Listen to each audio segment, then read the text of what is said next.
Does everybody know who he is? Yeah, he's some lunatic. All right. They've been talking. The whole plan Say is he's the working. owner. We're taking back the city. All right. These are two All right. All right, thanks, Tim. We're all still awake. Can I just say, by the way, he is the owner of the bar. Yes, It's yes. just not some random lunatic. Is it an either or a both and? I don't know. The amazing thing is, I don't know if anyone else was here Friday. I was here to witness Tim, an even better performance from Tim Friday, when he was going through his old date book and literally reading things off his date book from 1997. So you guys, believe it or not, got the shorter version of that than him reading things. School Hideout. Next page. School Hideout. This went on for a little while. Anyway, all right. Welcome to First Tuesdays. For those of you who have never been here, thanks for coming out. For those of you who've been here before, thanks for returning. We appreciate it. I'm Mick Dumke with ProPublica Illinois. And I'm Ben Jarofsky from The Reader and The Ben Jarofsky Show. An appropriately named show, right, Ben? I named it myself. When is your show? Remind people about your show. Streaming live, 1 to 3. Kenny Davis was my guest this weekend. And stand up, boy. And wherever you download, as they say, right? Isn't that right, Antonio? Wherever you download. So, yeah. Or wherever you podcast, man. That's what you say, wherever you podcast. So anyway, I've had...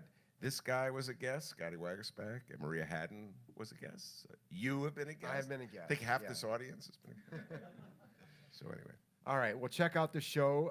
Ben's really found his groove again, getting back after the previous incarnation of the show, and now having your whole new thing going. So congratulations, and keep it going.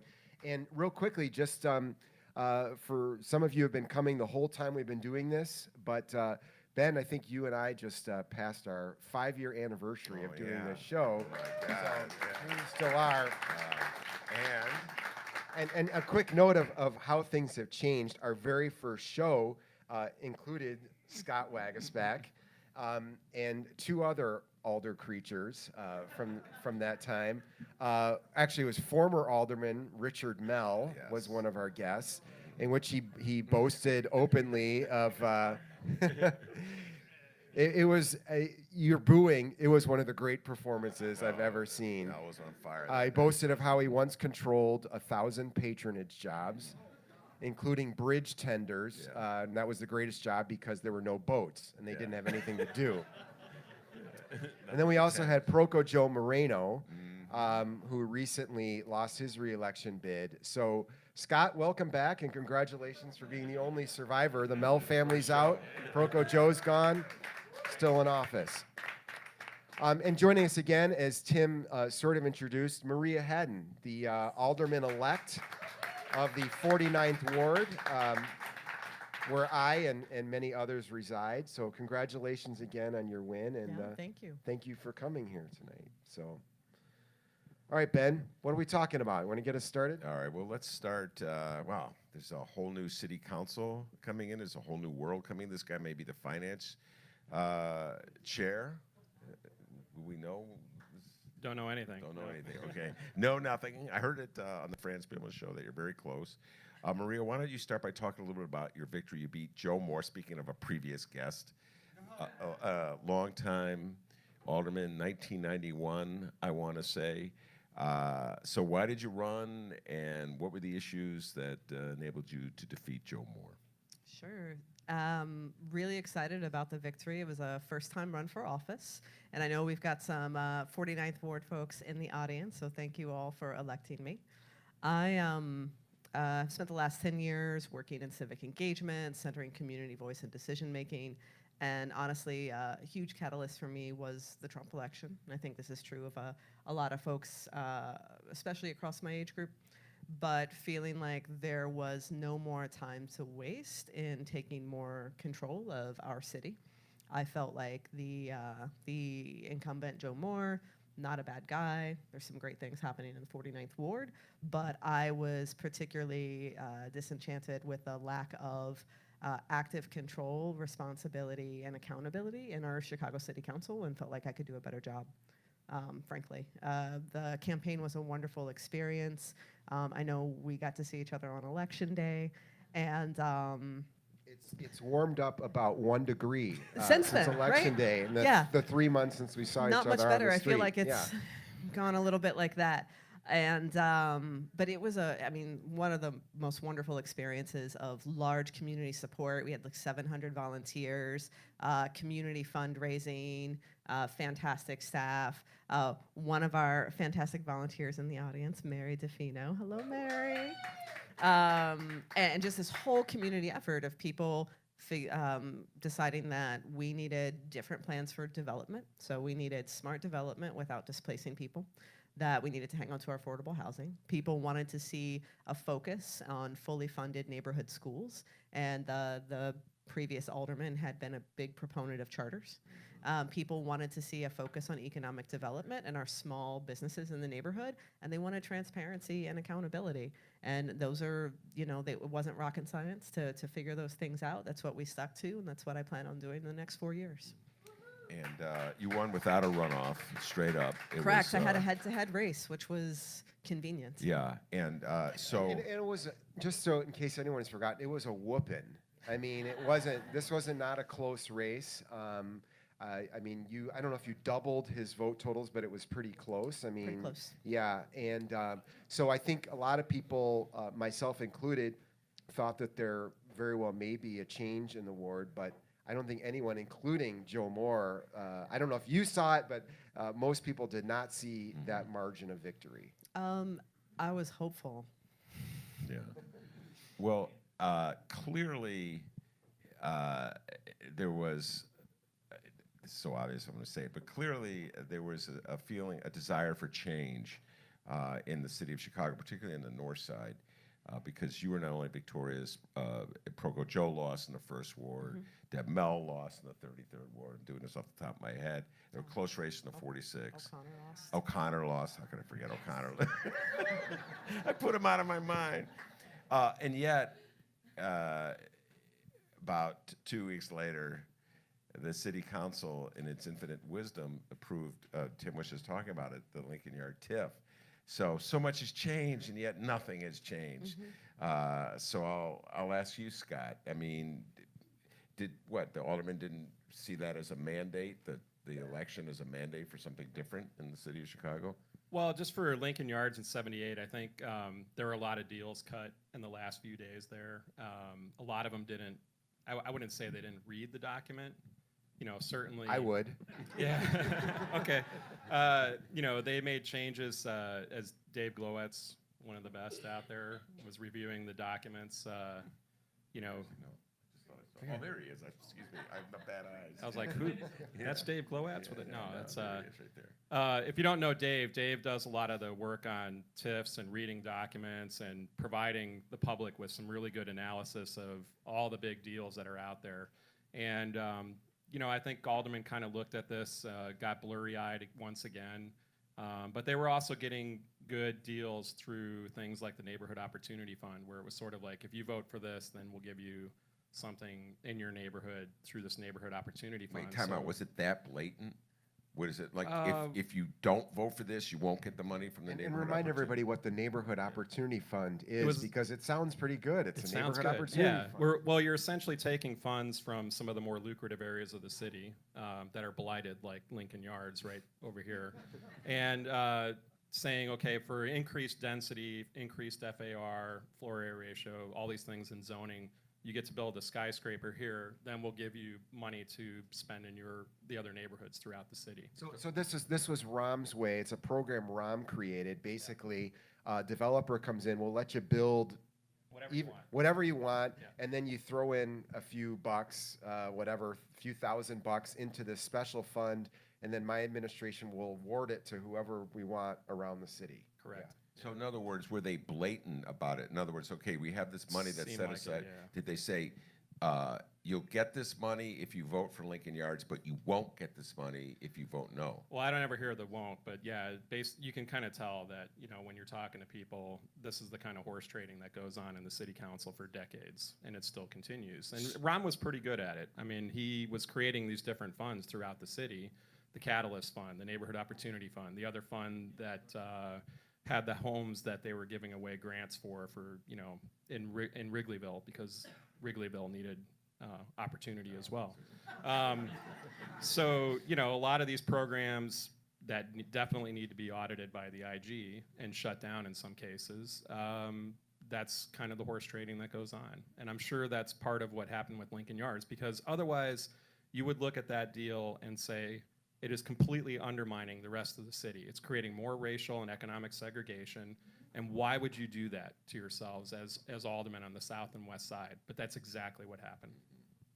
In your opinion, Maria, had it come to a vote with the new council? Because the new council, you didn't get a chance to vote. You're the gentleman that you defeated soundly back in February. He got to vote, and my memory is he voted with the mayor. So do you think these two TIF deals would have been voted down had the new council had an opportunity to vote on them? It's hard to say. I know that final day in city council, myself and several of my new colleagues joined community organizations and folks in a demonstration outside during that vote and before city council. Looking at the numbers, it could have turned out differently. It might have passed. But I certainly think that delaying the decision would have forced a broader conversation that would have been more transparent, as we would have needed to be brought up to speed and would have felt like we needed to also bring our residents up to speed.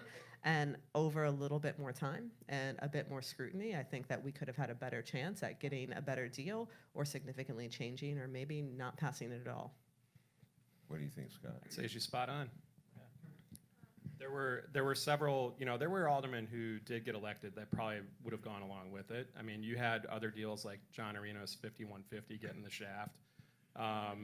And that, so it was kind of going both ways. There were some good deals that didn't go through. There were some really bad deals that did. And it would have depended a little bit on who the characters were that were elected and how they looked at each one of these deals.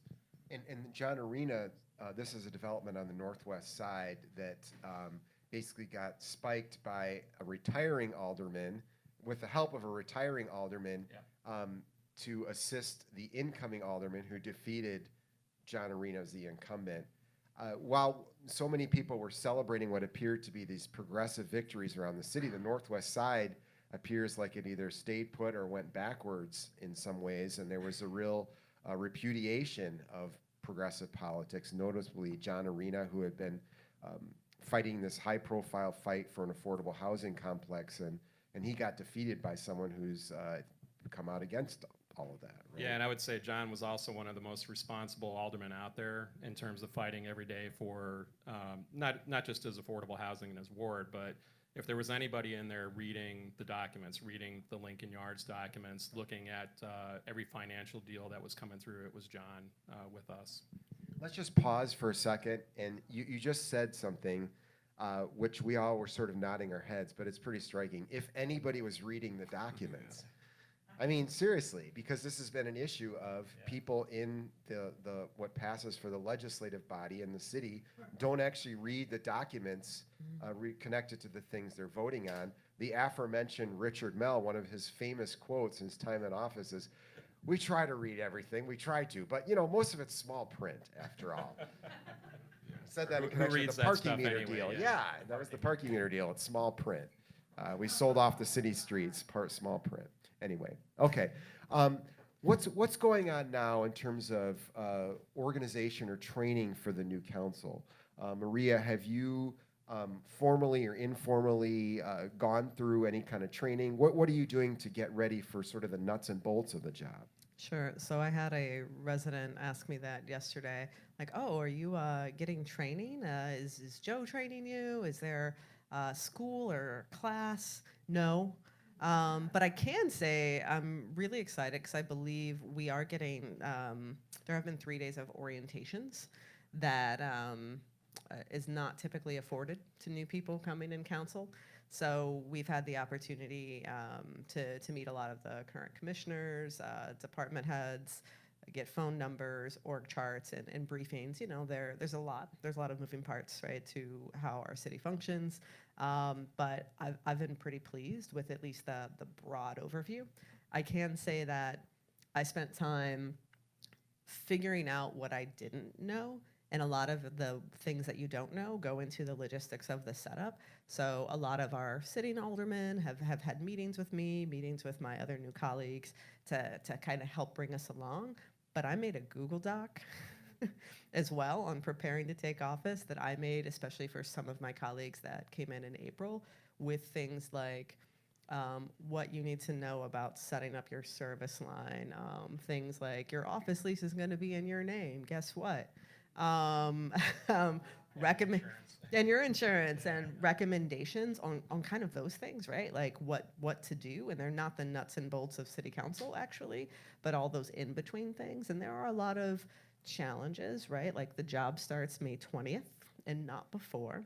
But my current alderman is closing his office this Friday. Not yet my staff, but has accepted a position, have been getting forwarded service requests. Right? So, you know, there's like work and things happening, and I think that's pretty common in some wards. And, you know, things that you kind of learn and pick up along the way that I am diligently documenting to help the class of 2023. Who's conducted this orientation you talked about? How does that come about? So it's actually been, I think, mainly coming out of the current mayor's office. So a lot of the current mayoral staff, the city clerk's office has been super helpful in making sure that we get documents as well. And then, of course, there have been some transition meetings and communications with the mayor-elect's office. Scott, what role is Ed Burke playing in all this? Can I interrupt?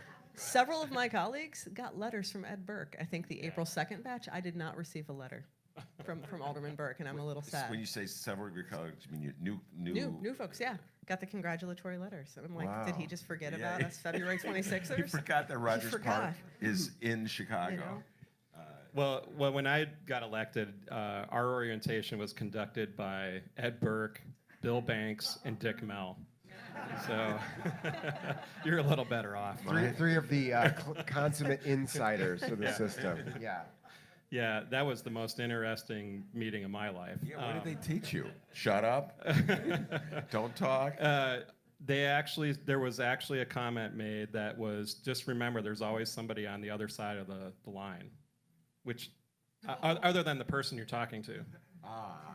Ed Burke wasn't following his own advice. The phone is always tapped. That was literally one of the pieces of advice. And when I heard that, I was kind of going, I thought you were going to teach us how to like do an ordinance or something. But Actually, Scott, that's pretty sage advice. it sounded more like the Chicago City Sopranos, Council. kind Yeah. of sitting there going, Right. "Hey, Louis." But yeah, it was a little bit different orientation back then. So I didn't really. I listened very closely, but I didn't take much of the advice. Well, did they give any nuts and bolts advice that was good? I mean, Yeah, because they those did. guys had been collectively, they'd been around for like 100 years or something in the city council.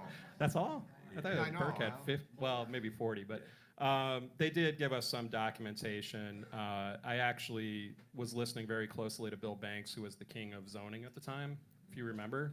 We had the neighborhoods for sale articles that came out. We had, you were doing a lot of work on the election at that time and what was going on with all the lucrative zoning deals. So I did learn from him about how they were working and who was benefiting and who wasn't. But you had to listen closely and just make sure that you weren't tripping yourself up, you know, doing things that they wanted to versus what your constituents wanted.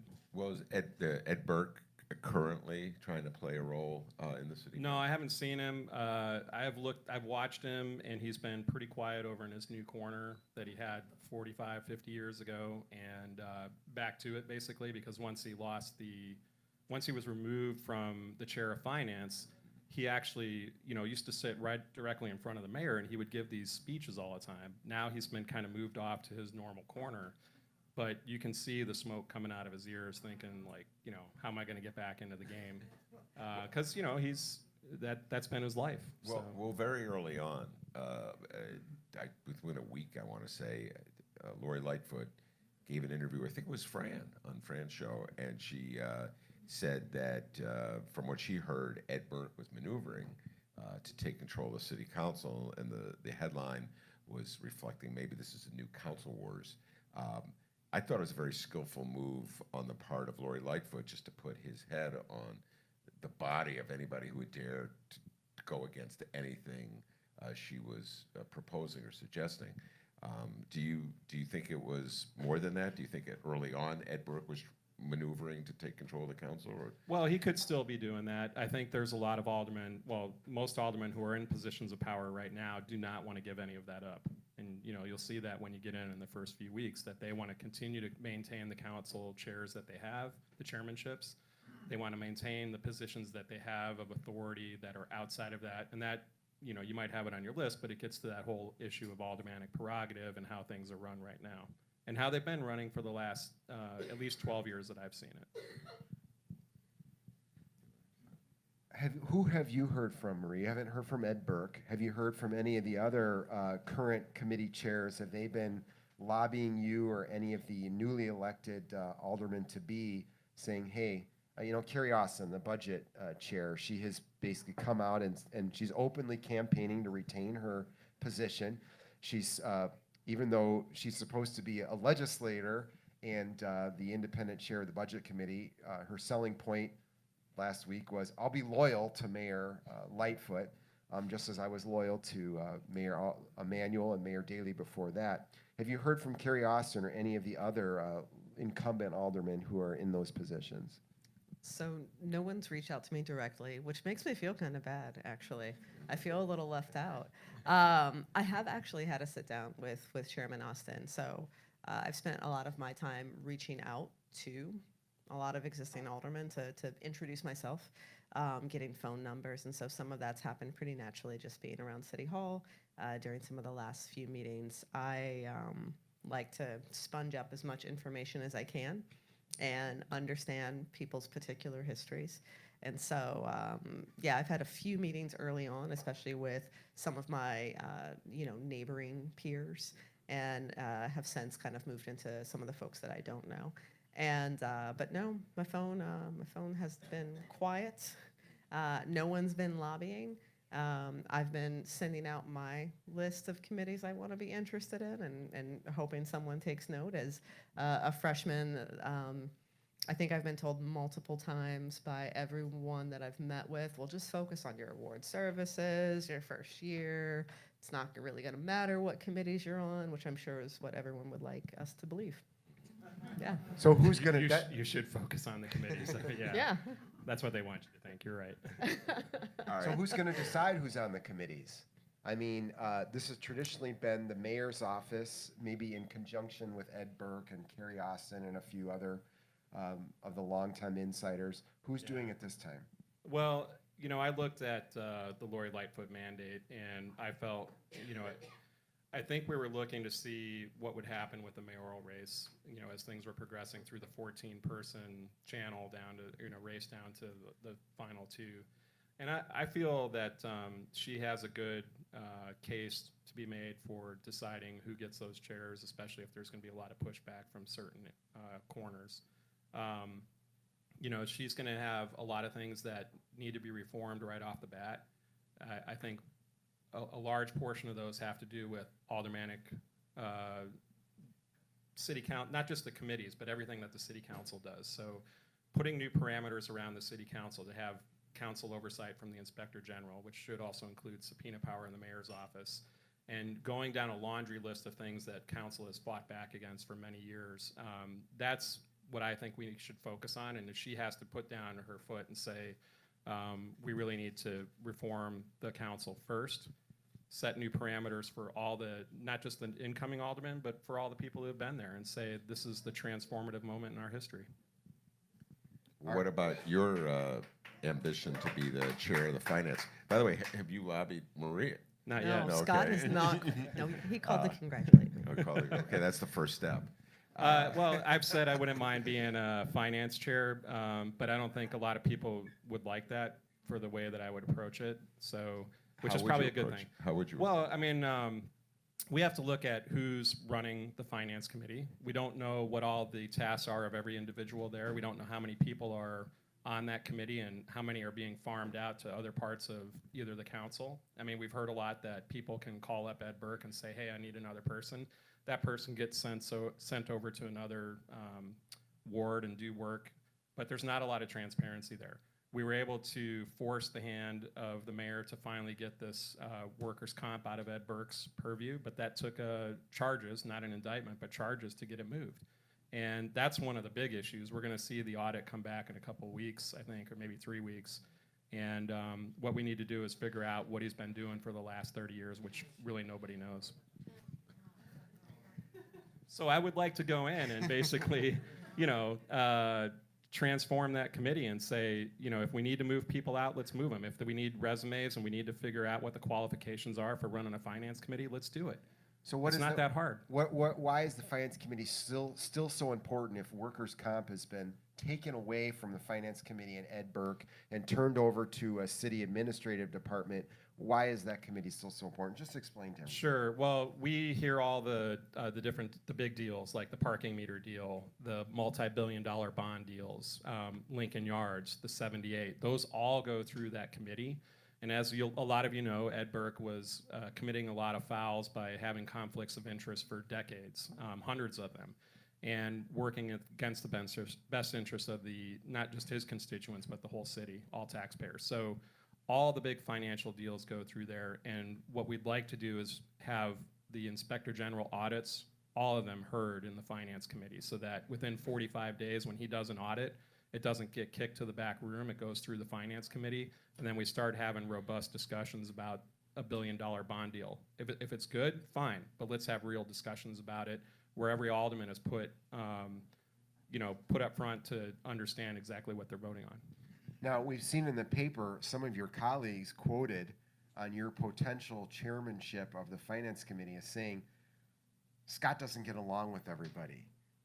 He's not the right person for this. I'm the right person because, I get along with everybody. I can make things happen. I can form all these alliances. But that's sort of the line that some of the current committee chairs and some of the current people who've been insiders under the Emanuel administration are basically saying about you. They're saying, Scott's a loner. He doesn't get along with people. What does that mean, Scott? I guess I'm a loner when it comes to a lot of votes, yes. And maybe that's popped up a little bit because I've become a little more forceful with some of my comments about the way things have been run. But it's never personal. It's always about the process. It's about what the citizens of the city want to see change. So I never make it personal in the city council. And I think what bothers them right now is that they've got a mayor who's going to blow this whole thing wide open, and that there's a handful of us who might be put in a position to help do that for the first time in decades, and that's what really scares people. Did I answer your question? Have you I'm a nice guy otherwise. Do you have a running? Have you been surveying your colleagues? Do you have a sense of what the vote would be? I think it would be pretty close. Obviously, Alderman Tunney's putting a pitch in for finance chair, and so is Anthony Beal on the south side. So we'll see what happens, but I think, I want to hear what the mayor-elect has to say as well coming up. But I think Maria, whatever committee she gets on or whatever you get on, you can still play an active role in those, because asking questions is the role of an alderman. And I think, whoever's running that chairmanship for finance and all the other 15 committees, and hopefully we get a Department of Environment after Department of Environment was wiped out. And we have a real committee there, so we can start talking about climate issue and species extinction, all the things that have been ignored. Those new aldermen can play a very active role, and they should. Maria, as you're never going to get the pleasure of being an alderman in the Mayor Rahm years. So sad. So Before we open this up to the questions from the audience, I have to ask you my question, my Rahm legacy question. My beloved Sun-Times had a headline that said Rahm left the city in a better place than he inherited it.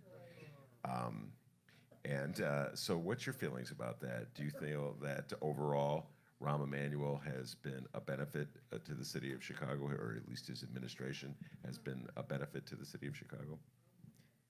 So maybe you expect a hard answer one way or the other, but generally I'm actually much more objective.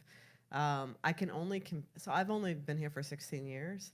And no offense, but Chicago mayors don't have a really great track record. So I'm going to give this answer comparatively. Oh, it's a bar. It is. No, it's a bar. I can say he never got my vote. He wasn't my choice. I think that his style has been abrasive and further damaging, honestly, to a lot of the small d democratic action feeling morale of the city. I've firmly disagreed with many of his big decisions. And on the positive side, there have been positive changes in a lot of the openness and transparency, and I think we were starting from a pretty low point. But there have been, like, I've seen positive changes in some ways, and how, as a just general resident, I feel like information has been accessible and shared. And then just on a personal note, even if I strongly disagree with someone's style and decisions, I always appreciate someone who's pretty upfront and direct about them. No, I guess that's maybe the nicest way I can say that. Nice way to spin it. Yeah. Scott, what do you think? Are you starting to feel nostalgic? No. No. No? I was usually on the blunt end of his ire. So, back room or the back hallway at City Council is usually where they kind of laid in. So, I won't miss those days. I think he did some interesting things. But when it comes to the transparency, and we've talked about this before, like data dumps. There's a difference between dumping a lot of data out there and showing the public, like, hey, you've got all this new stuff that you can dig through and sift through. But when it came to city council issues, it was extremely difficult, if not harder, to find a lot of the information. So I'm hoping that that completely changes. And we've got some ideas on that for the city council. But you guys being, I think, the reporters, when you look at the TIF issues and the holding back information, basically redacting thousands of pages of information that aldermen needed to make a good decision. That's for a large part, that was why I voted no on a lot of things. If you're not going to be open and honest about what we're voting for, then you don't deserve a vote.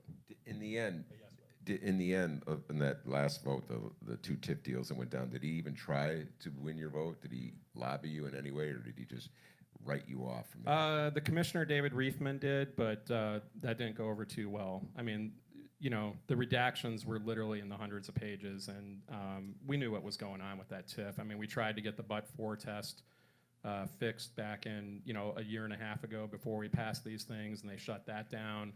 No hearing on that.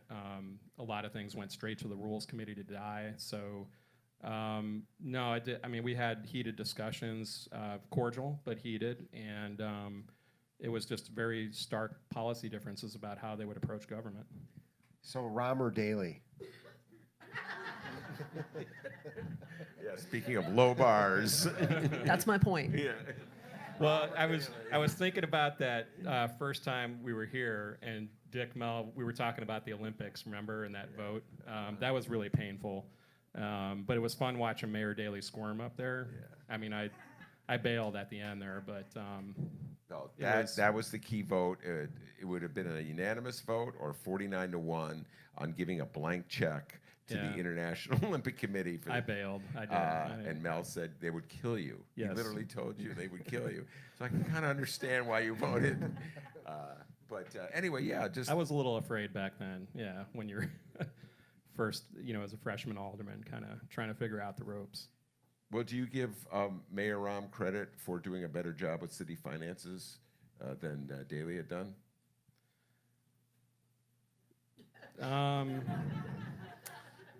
you know, they were kind of about the same, I think, in terms of the transparency. I think Rahm did come in and try to get rid of the scoop and toss with the bond issuances, and that was helpful. There was a lot of gamesmanship going on with some of the major finances, so it was very difficult. But I think there were other things that overshadowed some of the good things that they tried to do. Ben, what about you? What's that? Daly or Rahm? I think he was daily, huh?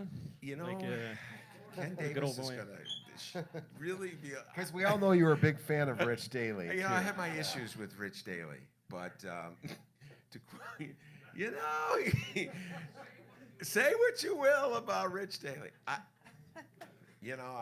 got to tell you, maybe it's because so much time has passed since the Daly years. I'm losing memory now. I can barely remember what Everybody happened write this yesterday. down. Write this down. Get ready to tweet this out. But gonna twist my arm. Can I answer Harold Washington? Yeah. Oh my God, Daly. I gotta tell you, if I had I can't duck and dodge. I always give if I had to choose, I would take Daly over Rahm. I know, man. But hey, you're not giving me a lot of choice here. But I would take Daly over Rahm.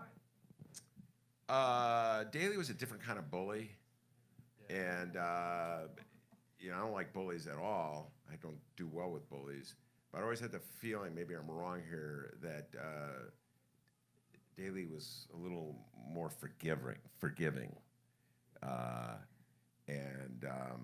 Rahm.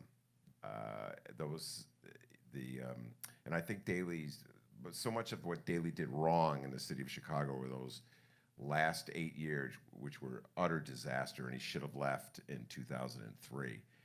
So I kind of separate Daly into 1 and 2. You know what I mean? The first Daly years. Daly 2, you're separating into Daly 2 Part 1 and Daly 2 Part 2. All right. Anyway. But anyway, so you forced me to say it, but of the two, having lived through the two of them, I would take Daly over Rahm. All right. Oh, man, that was rough. All right. Should we get some questions? Just say some. Yeah. Come on, Rahm. All right. This young man in the front row, right here. Alderman Wagaspack, you said on numerous occasions that a good lawyer can get us out of the pay to park deal. And also one more question. If the Lincoln Lodge gets blocked by the courts, what will the council do, or what will the mayor do? Great question. One of our favorite subjects, by the way, the parking meter deal. And Yeah. you guys were the ones that were on top of it. Well, it was Mick the three of us, like a lot of phone calls back and forth. But go ahead. a lot of stuff coming out of the garbage from that. Remember? Yeah. That is literally true. I remember going to your office, and there was a bag of documents that someone. How did you get that? You fished a bag of documents related to the parking meter deal out of the trash, right? Long story short, some guy called up and said there's trash all over my alley, and it was over by the Department of Revenue. So I went over there and said, I'll go take a look. Sorry, sir. And somebody forgot to shred all the parking meter documents. So I just started picking them up, and I was like, oh my God. And that's how part of the story broke about who really had the money and how it went to Abu Dhabi Investment Agency, if you remember. This was Daly era transparency. At least you could find it in the trash. Daily era trends. But that was the second part of Daily, remember? As opposed to the glory years. Yeah, they had stopped investing in shredders. But Clint Krisloff, Tom Gagan, they've looked at that deal.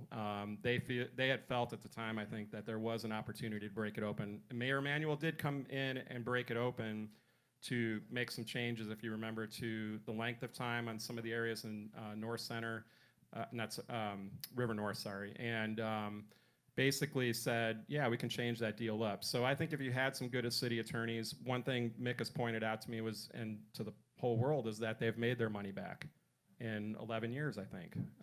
They haven't made it quite yet, but they're on pace to make it back with this is a 75-year deal, and they'll have, I think, about 60 years of pure profit, right? Yeah, so they'll be pretty close here pretty soon. So I think there's a good opportunity there to take a look at it. We'll see what happens with that. But I think, that's something that the new mayor can take a look at. And then the lawsuit question, Lincoln Yards lawsuit. Yeah, I think at least it slowed it down a little bit. I think the new mayor should probably have some people come in and review the documents again. I know that there's people taking a deeper dive to look at the documents. One of the most egregious things that we found that we were begging them not to move forward on was and this might help with the lawsuit, is this property over here where the trucks all used to be, the fire trucks, the trash trucks, the old Procter & Gamble building. That was an exempt property. That means when the city, county, and the state own the properties, we don't pay taxes on it. We handed that over. We didn't hand it over. They bought it for $105 million, but it was assessed at 0 when the deal went through. So that means every bit of, as Ben knows and can better explain than me, every bit of that EAV goes to Sterling Bay. It doesn't go to taxpayers for the next 23 years. So there might be an opportunity there with the lawsuit to help look at pieces of the deal like that and say, hey, this is good reason to slow it down. I had a conversation just yesterday with an alderman who remained unnamed, and this alderman was insisting that this area would not be developed because there's toxins in the soil. Just telling you what this alderman told me. And that's why the money had to go to Lincoln Yards. This is Alderman defending his vote on that deal. Do you buy that? No. Okay. What about you, Scott? No. Yeah. So if that money had not gone to subsidize and underwrite the cost of this particular Lincoln Yards, Sterling Bay development, what do you think? Well, this used to be your ward, or parts of this used to be your ward. What kind of development do you think would have happened here, and how long do you think it would have taken? Well, we had plans 5 years ago that were already on the table. We were looking at those plans, and they included more of a mixed-use, lower density. We knew that they eventually would remove the manufacturing, the PMD, but we were trying to not force out the businesses, but try to find a way to let them work as we were transforming the area. And so there was money. There were people, developers interested in coming here. It's Bucktown and Lincoln Park. You can develop with your eyes closed. I mean, that's Even I can develop it. Yeah. That's like the Marianos up the street. They came and asked for $10 million. We said no for TIF, and they built it anyway. Maria, what's your sense of how much did constituents in the 49th Ward care about things like Lincoln Yards or the 78 development on the near south side, as opposed to ward level issues? Are all of us journalists who cover the whole city, do we sort of make these issues into bigger things than what people perceive them out in the wards? What were you hearing? Residents in the 49th Ward are still very concerned about Lincoln Yards in the 78.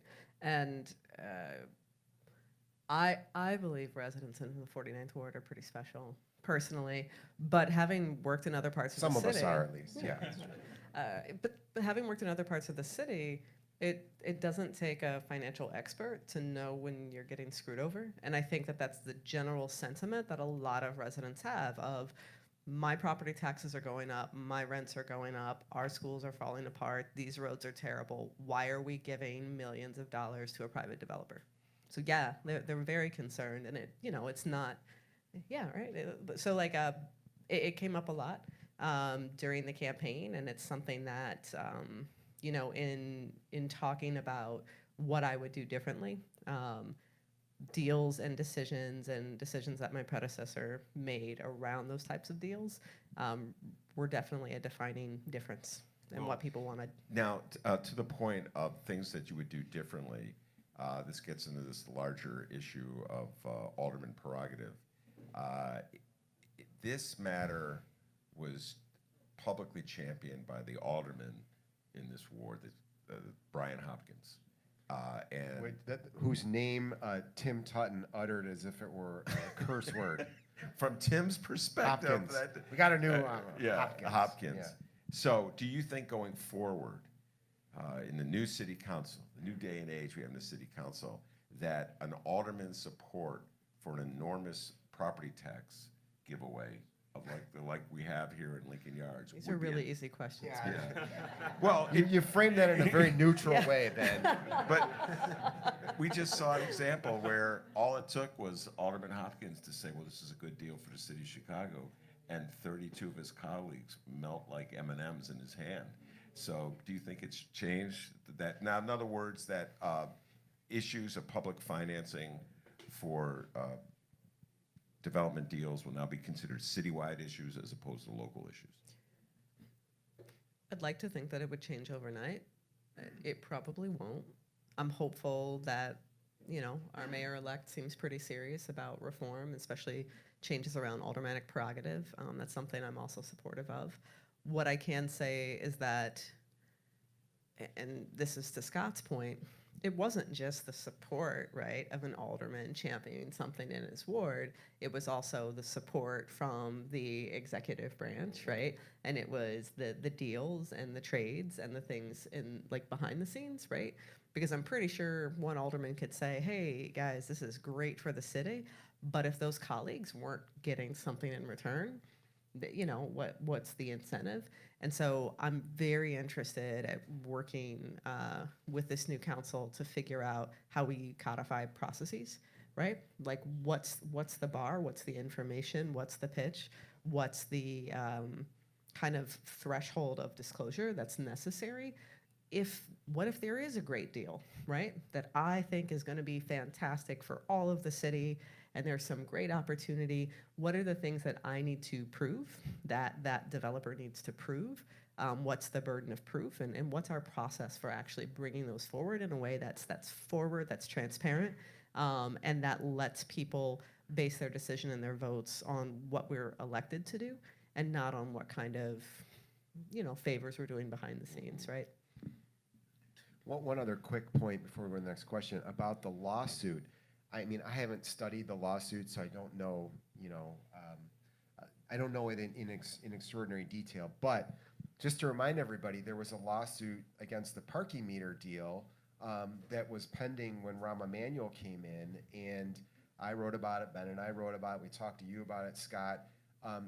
It ended up being a very telling sign of where Rahm was on not just the parking meter deal, but a whole host of issues, because the lawsuit, of course, was against the city. So Rahm made the decision to basically mobilize city lawyers to fight this lawsuit that was trying to undo the parking meter deal. And so, you know, the city's not a neutral partner in this. Lori Lightfoot is going to have to make a decision about whether she is going to use the city department of law to side with people trying to slow down or stop the Lincoln Yards deal in its current form, or whether to fight them and keep it in place. Wow. Yeah, and if you remember, just a little side note on that too, if you remember when we were trying to get the documents from the second deal, and we were sitting there in Second parking meter deal. Rahm's version of it. Yeah, and we ran our own numbers again. It was basically, hey, Daley did it, you're doing it now, you won't give us the numbers, we're gonna run our own numbers, which showed we were losing money once again. But I remember sitting in that committee, and I asked the city attorney at the time, Steve Patton, you know, can we get those numbers? And he said, you can get them after the vote, which is typical. And that was like the first part coming. I'm like, God, deja vu. But I said, well, you know, you represent us, you represent the citizens. And he said, no, I don't. And it's just like Trump right now with AG Barr, where he said, I represent the mayor. I don't represent you. I don't represent the citizens. And to me, that was a serious blow to not just democracy, but legislative branch of the city, where we realized at that point several years ago we were never going to get anything. So everybody stay tuned to this lawsuit and how the city that's a good handles question, it. Mick. All right, next question, right there. The West Side Cop Academy was also another issue that sort of generated a lot of citywide interest, but didn't necessarily translate into interest among aldermen, because once the 37th Ward alderwoman had signed off on it, your colleagues sort of nodded their head in the name of aldermanic prerogative. So my question is, in your opinions, if the mayor-elect were to get her way and sort of taking that aldermanic prerogative away as we understand it today, would that empower the next city council to really, instead of just administering the nuts and bolts of a fiefdom of a ward, sort of exercise oversight as a legislative branch and sort of vote and legislate over things like the Cop Academy? Well, first, I don't think we're going to lose aldermanic prerogative right off the bat, and I think it's so amorphous in some ways that it's hard to take something away that doesn't really exist in code. It works well in some ways, as Ben said, and it works poorly in other ways like that or Lincoln Yards. And there's a laundry list of other aldermanic prerogatives that do exist on paper that have been, I think, morphed into power that doesn't exist. So like Ed Burke, those guys at Burger King had the perception that he had the power over something that he didn't, aldermanic prerogative. And that's how he got, I think, partially into trouble. Actually, they didn't hire him. No, but it was the issue over. was he was able to allegedly, which is a preface, allegedly tried to shake them down for business for his law firm over the perception that they needed to come through him to get a permit to rehab a Burger King. Yeah.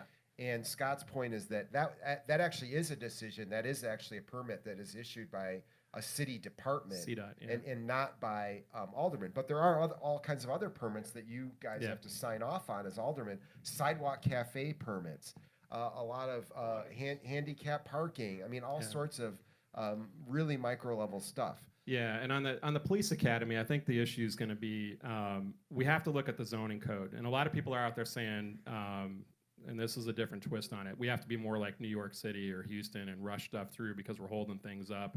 Good deals go through, bad deals, things like that. But I think one thing we're going to have to do when we're talking about the parameters of the council is say, what are the parameters of the zoning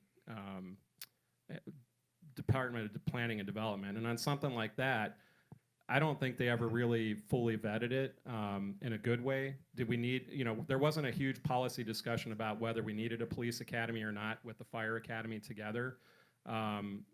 And maybe we should have had that discussion first, but it was more of a political decision after Commander Bauer was shot. Hey, we're going to create this thing, and he utilized it in a very political way that worked for him, Rom. And I think what happened was that people got behind that as a way of kind of making sure that it moved forward in that sense. But we really need to transform that department, and we had a developer's attorney running it all these years, right, with David Reifman.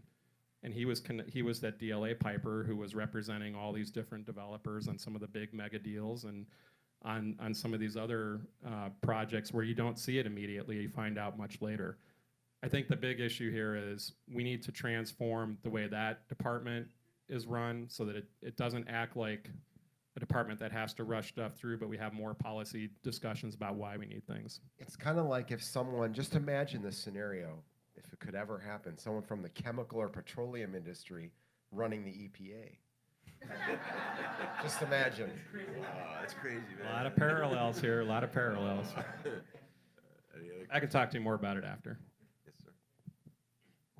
sir. So two questions, one serious, one not. Following up on the TIFs, one thing I heard Alderman Arena say recently about these TIF deals, I think it applies to both Lincoln Yards and the 78, is that even though the larger deals were approved, that there are still, each of them involve these smaller subparts that still require like further approval and coming back to the city council and planning and so forth. Can you talk about how that will impact, separate of the lawsuits and the other issues, how that particular part of the process will be important moving forward? And the not serious part is, the biggest part about the election that I still don't understand is how we got from 14 mayoral candidates on the ballot at the beginning to 14 at the end. How do we go all the way with every single person making it all the way to the end? Because I'm still bewildered that happened, and folks like that we're getting 1%. So, I mean, some of them were going to stick around, but how did every single person make it to the end? Some people got kicked off. Dorothy Brown did. No. I mean, but once everybody was on the ballot, from the time the ballot was official, nobody dropped out. Nobody went through their way behind anybody else. We had so many people getting 1%, 2%. Like, why did all those people stick it out into the end? Not everyone individually, but collectively, it just seemed kind of absurd. I don't know. Well, I welcome more. I'm on this point. The more the merrier. Sort of my general position on these things. But this, I think the Board of Election was in this election. This goes back to the referendum question. They did not want to knock the referendum, the term limit off the ballot because of what went down with Andrea Rayla. And this, I'm really going in the weeds here. But I think that in the 2018 primary for Cook County assessor, they at one point when they were refereeing that the argument against Andrea Rayla, they knocked her off the ballot, and then she got put back on the ballot, and then there became an issue of And whether voting had already started. voting had started, and so she lost as a result. She lost votes because people who came to vote early were told your votes won't count for her. So I think in this particular case, they were really trying to bend over backwards. They erred on the side of, Yeah. of being more inclusive on the ballot. But, I mean, his question is also, it just was very interesting. I think all of us who are following this expected that more people would be knocked off the ballot because as Ben has written, many people have written, it's really difficult to get on the ballot for mayor. There's, what is it? How many signatures? 12,000? 12,500 Good signatures, yeah. right. And there's a whole, you know, I'm trying this to whole think 3 people got knocked off as I'm doing this off the top of my head. Good God, that's tough. But memory. there were so many people who initially there was talk of more challenges, and in most cases, the candidates doing the challenges either did not succeed in knocking them off or just backed off because it just looked They like weren't gonna it looked like succeed. bad Yeah. politics. I mean, Jay Mulgreen was knocked off. Neil Sells Griffin was knocked off. he You made it? Oh, yeah. my apology, Neil. But he went through quite a rough tumble to get Right. there. And Dorothy Brown Dorothy Brown did not make the ballot. did not make the Yeah. ballot. Am I forgetting somebody who got knocked? Her grandma. Yeah. Oh yeah, the grandma got. Well, there was a couple people early on who got knocked off. Yeah. Yeah. There was the one guy who didn't file any signatures. I was rooting for him. Isn't that the same guy that filed for 4 different offices? Yeah, he knows filed what for happened. 4 different offices without getting any signatures. I guess he was expecting nobody was going to look. I was really rooting for that guy. Troy was, yeah. Well, Troy never sent. Yeah, he dropped out before he. Yeah. So. But it is incredible, to Ali's point, that we got to the end of the process still with 14 names on the ballot for that office. All right, so your more serious question was, I'm sorry, I forgot. Smaller parts of the TIFs. Yes, you could. There are going to be parts of it that you can take a look at. You know, what is the priority for a bridge over another bridge? What's the priority for a new intersection over a bike path? Things like that that they can look at. They're going to look closely at the bills, but I don't know if Maria and I will actually have votes on that. A lot of that will be on the executive side, although there might be a handful of things that come before the city council, but. You know, it depends on how the lawsuit goes, and it depends on a lot of stuff like this. Depends on how far they've gone with the permits that they get to do actual construction. So, or that's literally what happens when we've tried to stop zoning changes before that went through when I was an alderman elect, and how much progress they've made. So there's a lot of tricky things in there.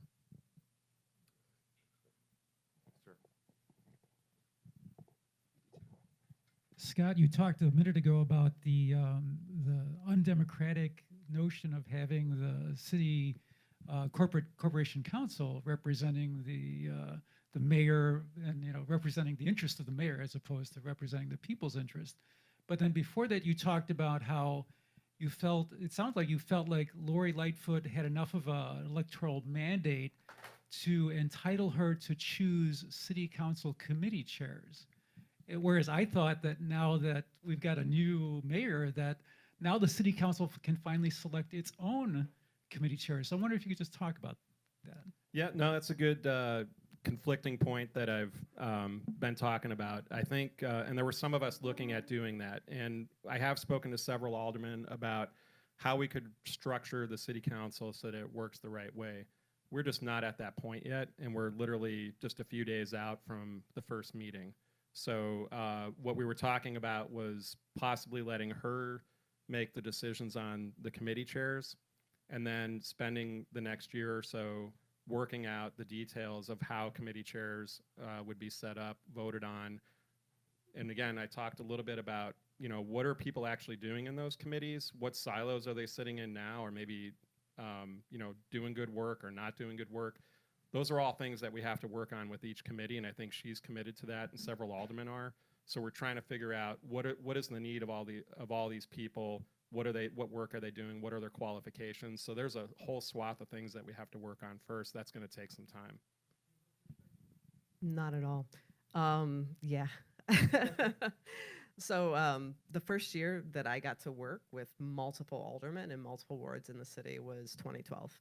And after spending about 8 months supporting aldermanic staff and aldermen and participatory budgeting, civic engagement process, I had a new perspective on how Chicago works and some of the big challenges. And so there are some points, like to what Scott said, that I agree that it probably would be really difficult at this point for city council to organize itself enough to come to some, maybe even 3 proposals.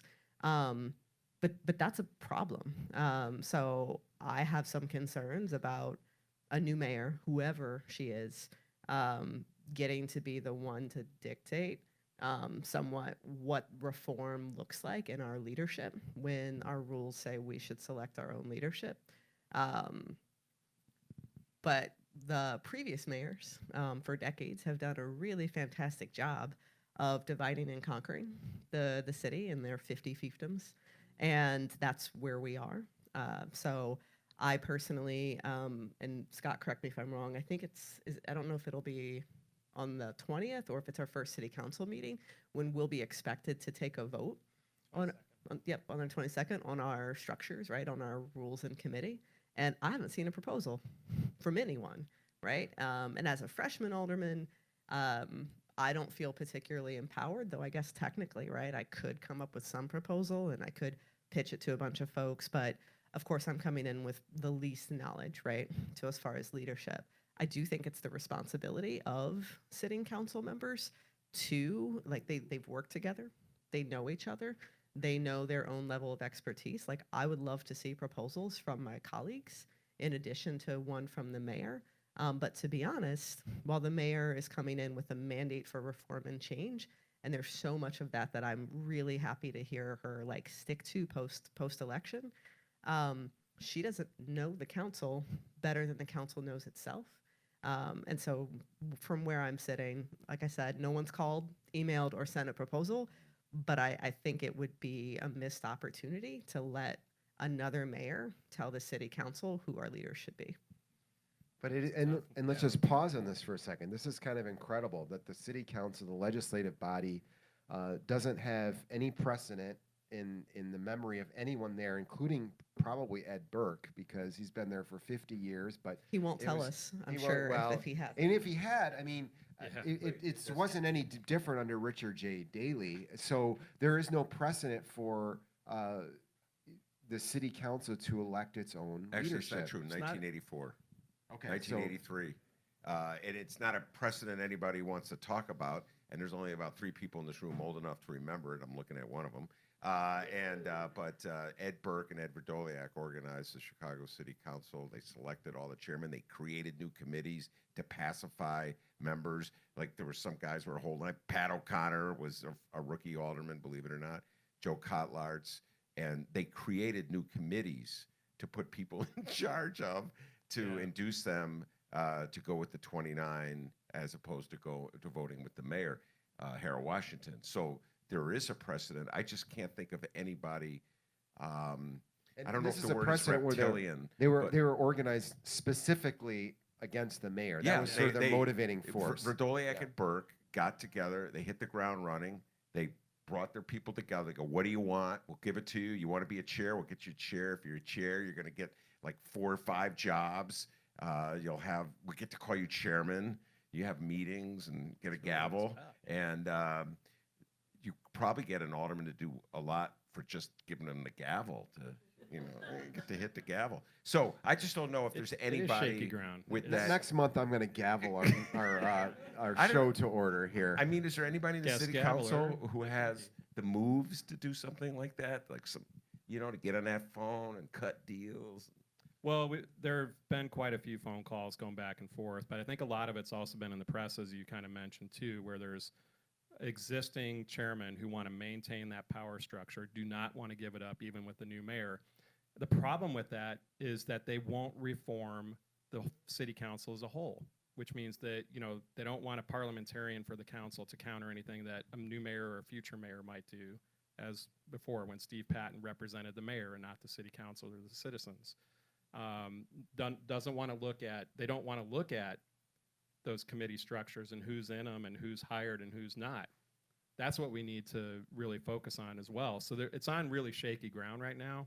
Frankly, I don't know what the answer is, but that's why we were working on looking at the aldermanic prerogative issues, where we have power and where we don't, and draw a bright red line. Look at the other issues of what the qualifications are of the staff. You know, it was the other day we finally got a hearing after years on that Elon Musk tunnel to O'Hare. And Is that dead? no, it's not dead. Oh And, my you know, God. I was sitting there and you know, I brought some people in. Everybody was kind of like, you know, why does Wagasback have to have this hearing? Why are we here? Why did you call this? You know, who gave him this meeting? And it was my first meeting they've ever given me, so I was pretty happy.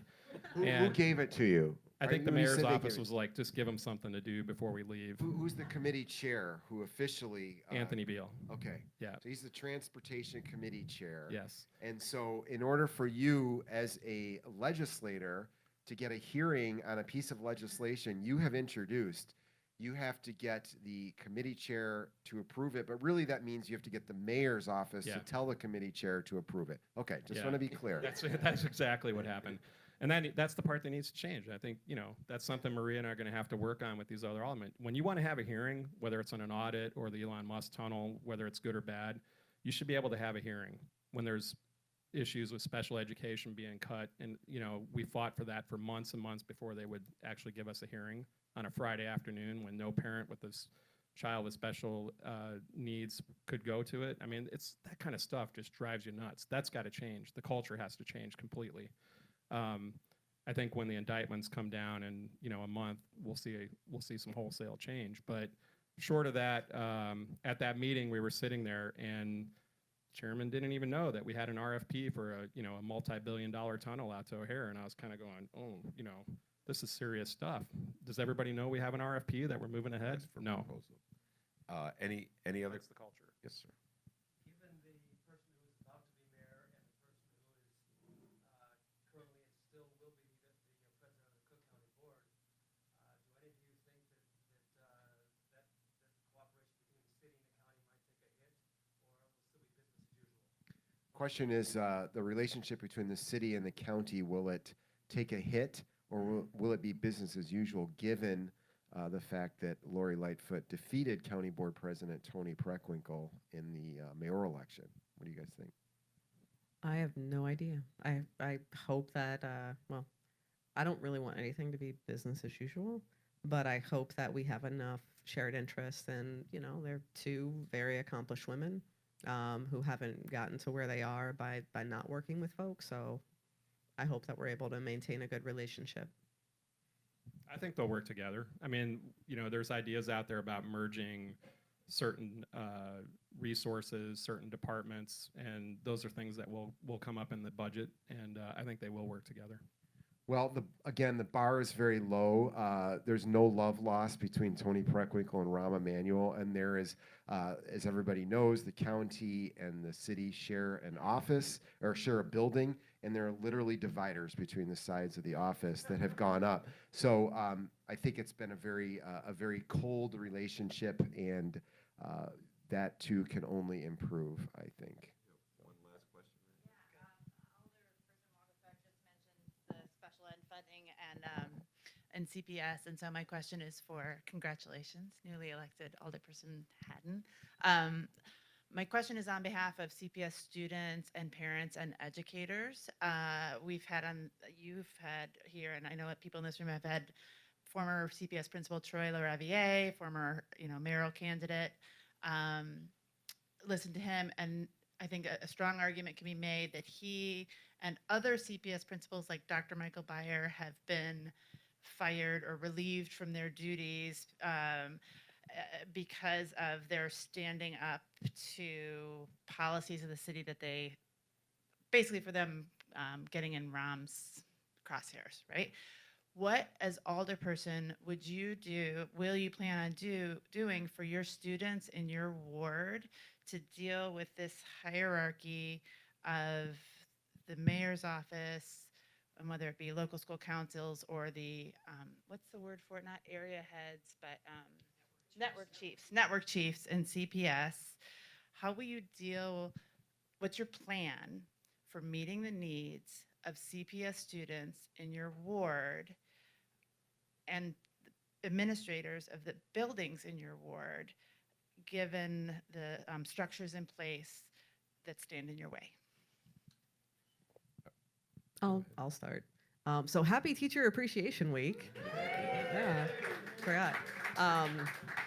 Not an answer to your question yet, but tomorrow morning I'm starting off by making waffles at Kilmer Elementary, so that'll be fun. Yeah, I got my own waffle iron and everything. So supporting our schools, right? Our students, our teachers, our administrators, our staff. Was a core piece of the campaign. It's super important to 49th Ward residents. We've got some great neighborhood public schools, and we've got great leaders at those schools who've been making steady improvements. I've seen a lot of the challenges and feel like I only have like a 20% understanding even of like what they really are, right? Like what those hurdles really are for those administrators and the difficult choices. So I'll say as an example, part of the things that I've already been doing and will continue to do is to be in my schools, to understand better, keep regular relationships. So I've been, kind of having meetings with our LSCs and those principals, getting lists of kind of needs and wants and prioritize things and dollar amounts. And my largest strategy is just to be the chief advocate. There's a ton of residents in our school communities who are already advocating, and they haven't had an alderman who also advocates with them and for them and uses other relationships, and I plan to do that. That's the starting point. I will definitely be looking to push for some changes and reforms as well in that relationship of how the mayor works with CPS. And have been a supporter and will continue to do so for an elected representative school board. All right. Any last questions before we head out? No? That's it? All right. All right. Well, thanks very much to all of you for being here, and thanks to Scott and Maria for coming and sharing your ideas, and really appreciate it. I'm looking forward to working with her. So. But can I just say one other thing? There was a lot of talk sometimes about, where are these people running for, that are running for alderman? Are they showing up to the council meetings? And not the main council meeting where you guys watch on TV, which we're trying to live stream every committee meeting, which would, I think, scare a lot of people off. But Maria was the only one showing up to those meetings. I mean, there were a handful of people that show up here and there, but the only consistent one was Maria. So she kind of has a head start on everybody. So Yeah, you I know think what that's a you're good getting thing. yourself into, in other words. Partially. All right. Bring your flogging. All right. Well, Ben and I will be back next month. We have no idea what the show will be about, but we'll figure it out before then. So hope to see you all there. Thanks.